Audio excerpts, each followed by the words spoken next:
Fala, gente boa! Sabe o que está acontecendo? Nada, é que está começando o Papo com o Machado, 10 horas da madrugada, estamos aqui religiosamente. E eu começo mandando abraços, eu sempre mando uns abraços no começo, pra galera que escreve sem fazer grandes perguntas que gerem grandes respostas, né? É o pessoal que escreve dizendo assim, eu curto, eu gosto, não sei o quê, tá uma porcaria, tudo bem.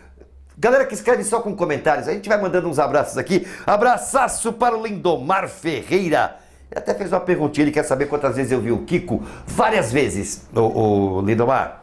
Pessoalmente, né? Se você diz pessoalmente. Ver o Kiko eu vejo há 35 anos na televisão, 4, 5 vezes por dia. Né? Mas, pessoalmente, eu vi várias vezes. Eu vi a primeira vez lá no Jô Soares, quando a gente se encontrou pela primeira vez. Depois disso a gente fez alguns shows juntos, alguns eventos, algumas coisas. Somando aí deve dar umas 7, 8 vezes. Mais ou menos isso, tá? Um abraço também pro Jairo Noice, que escreve com frequência para nós. E pro Paulo Sérgio Andrade, que ele quer informações sobre alguns filmes clássicos. Ele fala de 3 filmes muito clássicos mesmo, filmes da década de 40. Eu não tenho informações sobre a dublagem desses filmes, ô Paulo Sérgio, até porque elas foram feitas no Rio de Janeiro e há muitos anos. Talvez um dublador do Rio de Janeiro, mais velho, tenha lembrança de alguma coisa e possa te informar. Eu não tenho essa informação no momento, mas se eu conseguir, eu passo para você. E vamos bater papo. O papo de hoje é com o Yuri Grilo. Ele pergunta como era a direção no início da dublagem. Hoje temos veteranos que dirigem. Mas como era quando a dublagem nasceu e não havia veteranos? Esta é uma grande pergunta. Grande Yuri. Aí é que tá. Isso abre um leque de possibilidades, de pensamentos, de raciocínios, de coisas, que é monstruoso, gigantesco. Como era dirigido no começo, quando não havia dublagem antes daquele começo?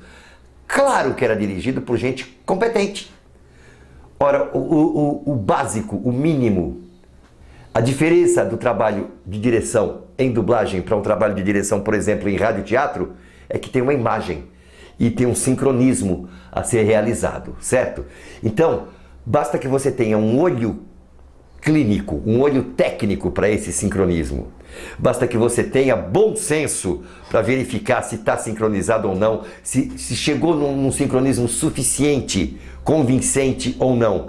E se você tiver a noção de direção, da interpretação dos atores, como levar os atores à interpretação X ou Y que você deseja, porque você assistiu ao filme, você sabe do que se trata, e ter condições de levar o ator, a atriz, a criança, o jovem, o velho, todos os que estiverem dentro do estúdio, levá-los a fazer um trabalho bem feito, com a interpretação adequada, com o momento certo, com as pausas certas, com todos esses detalhes, você tendo essas condições, você é um bom diretor. O bom diretor não é o bom dublador. Estabeleceu-se essa norma. Hoje em dia a norma é essa. Já falei sobre normas por aqui algumas vezes, né? Algumas pessoas me chamam de anarquista porque eu sou contra as normas. Não é assim. Eu não sou contra as normas, eu sou contra normas inexequíveis. Contra normas que eu sei que não vão ser seguidas. É lei que não pega.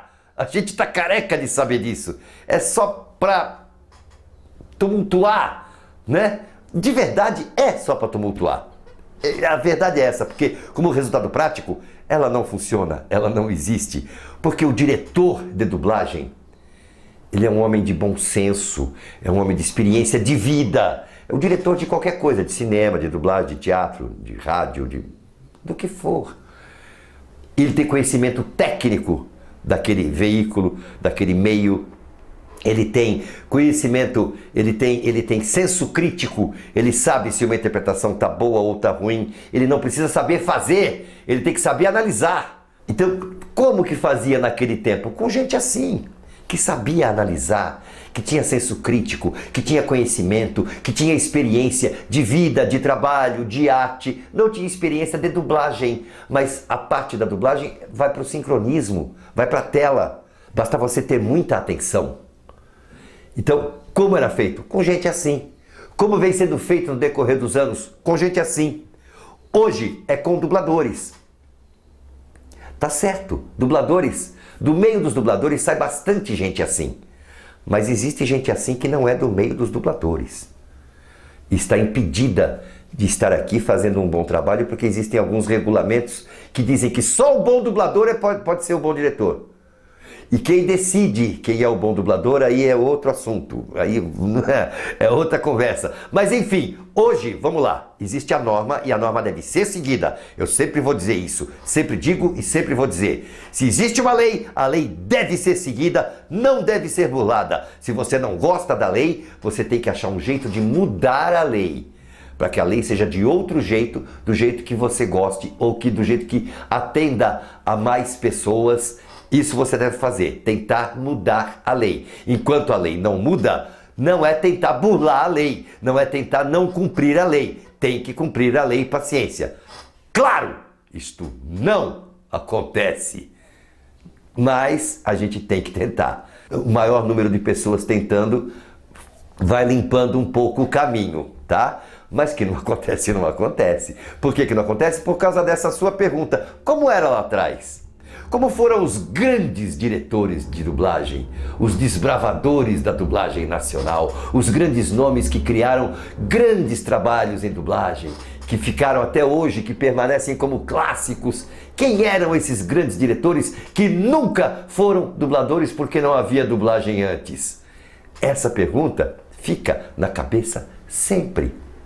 E era assim que se fazia, era com essa gente, com esse tipo de experiência, com esse tipo de vivência e com esse tipo de audácia, de ousadia que todo artista deve ter, porque um artista sem audácia, sem ousadia, que artista é esse? Não é nada.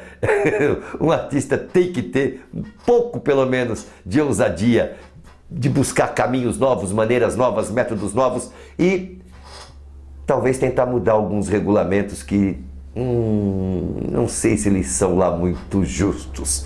Enfim, é isso aí, grande Yuri. Ficamos por aqui. Talvez a gente continue esse papo num outro dia, num outro vídeo, num outro papo. Por enquanto, encerramos. Beijaço pra todo mundo e até o próximo vídeo.